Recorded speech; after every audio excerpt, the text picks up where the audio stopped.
د خیبر پختونخوا نوخار ضلع دینی مدرسه جامعه عثمانیه کې د امن او کلتور په نوم دستوره راجوړه کړې شوې وه چې پکې د مدرسې زده کوونکو نظمونه وویل، خاکي اړوندګي او رنګارنګ سټایلونه یې لګولي وو.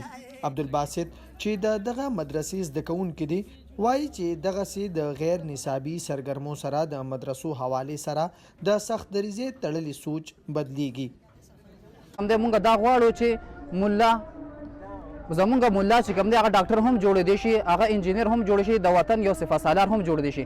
بل مونږ دا غواړو چې ډاکټر زمونږ ډاکټر هغه چې کوم دی پیشوا هم وي د خلکو، بل انجینر دی هغه د خلکو رهبري هم کولی شي. په دستوره کې د سکولونو او د ژوند د بیلابیلو طبقو سره تعلق لرونکي هم راغلي وو. د مدرسې محتمم حسین احمد وایي دوی غواړي چې د مدرسو د زده کوونکو د کالجونو او پوهنتونونو منځ کې تعلق جوړ کړي شي. یو ډیر ظالمانه غاصبانه دور تیر شو، نو هغه دور د مستر او ملا د تفریق پیدا کړ.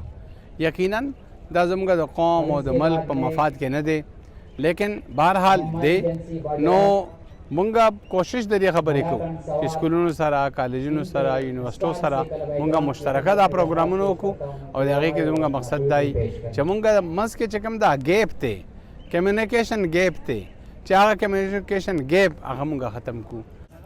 دا دستوره د ملګري ملتونو یونیسکو په مرسته راجوړه کړې شوې وه. د یونیسکو د ویان سادیه بنګش د وینا تر مخه د مدرسو زده کوونکي د نورو زده کړو ډیر اهلیت لري. د مدرسې سټوډنټان چې څونه د هغوی ریبلر دماغ دی، هغوی کې اکسپټنس یو عام کس نه زیات اکسپټنس دی. که تاسو ګر دوی ته دا نشته چې دا پښتون دی نو دا د درې دی، که دا د بل ځای دی، هر علاقې ور ماشوم تاسو خپله بیټنس کو دوی کې ډېر برداشت دی. نو زه وایم چې دا امیج به موږ دنیا ته راولو او غلط امیج چې څنګه تاسو منشن کو چې یو هغه د فنډامنټلیست دی او دوی سټرکچر کېږي خدای ما که غلط شیزونه پره وي نیډ ټو الیمینیټ دیټ امیج او دا به موږ زه او تاسو به کوو.